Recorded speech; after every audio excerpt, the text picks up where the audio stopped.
2022 সালে আগ মুহূর্তে আমার মা লিভার ক্যান্সারে আক্রান্ত হয়ে মারা গিয়েছিলেন। একই রূপ আল্লাহ তাআলা আমাকে দিয়েছেন। ঈদ বয়ে আনুক ঈদের প্রশান্তি, মুছে যাক জীবনের কালো অধ্যায়, ছড়িয়ে যাক কোরআনের আলো। সবাইকে ঈদ মোবারক। আজকে এখানে সংক্ষিপ্ত কিছু কথা বলবো। আল্লাহ তাআলা কখন কাকে কিভাবে রূপ দিয়ে দুনিয়া থেকে বিদায় দিবেন আমরা হয়তো কেউ জানি না।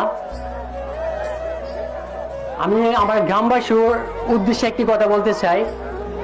হিংসা, বিদ্বেষ, মান অভিমানের পরেও আপনারা আমার গ্রামের মানুষ, আপনারাই আমার আপনজন। আমার কথা বলতে কষ্ট হয়। আপনারা জানেন 2021-এর শেষের দিকে 2022 সালে আগ মুহূর্তে আমার মা লিভার ক্যান্সারে আক্রান্ত হয়ে মারা গিয়েছিলেন। একই রূপ আল্লাহ তাআলা আমাকে দিয়েছেন। আল্লাহ যাকে পছন্দ করেন তাকে বড় কোনো রূপ দিয়ে সেবা দান করেন।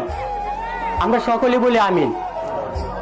আমার গ্রামবাসীর কাছে আমার একটাই অনুরোধ থাকবে, হয়তো আমি আল্লাহ তাআলার কাছে আমার সুযোগ আছে তওবা করার, আমি তওবা করব, আল্লাহ তাআলা আমাকে মাফ করে দিবেন হয়তো।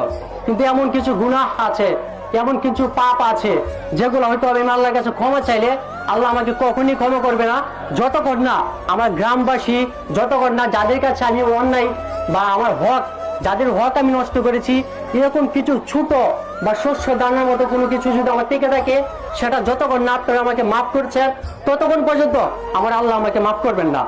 তাই আপনাদের সকলের দৃষ্টি আকর্ষণ করে একটি কথাই বলবো, আপনারা সবাই যদি জানা অজানা কারো কাছ থেকে, কারো গাছের একটা পেয়ারা মন্দ কি, কারো গাছের একটা আম মন্দ কি, বা সাময়িক শস্য দানা ফল বা কোনো কিছু যদি আমি কারো কাছ থেকে বন্ধুদের আড্ডায় মজা করে, মজার ছলে যেভাবে হোক কারো কাছ থেকে যদি আমি সে হকটুকু আপনাদের নষ্ট করে থাকি, তাহলে আপনারা আমাকে নিজ করে মাফ করে দেবেন ইনশাআল্লাহ।